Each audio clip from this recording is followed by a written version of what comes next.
Hello everyone, welcome to another Photoshop tutorial. So in this tutorial, I will show you how to turn off these Photoshop tooltips that you can see right here. As you can see, we have tooltips for pretty much every single Photoshop tool. And for some people that are more experienced, this is annoying. So yeah, this is basically a tutorial on how to turn them off. Now subscribe down below if you're new to this channel, and let's get started. So first of all, go to the edit.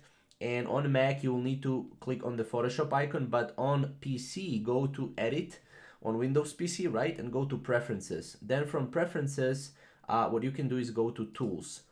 And as you can see here, we have a couple of options that we need to uncheck. So first option is Show Tooltips and Show Rich Tooltips as well. As you can see, if you unclick this, you can also unclick this.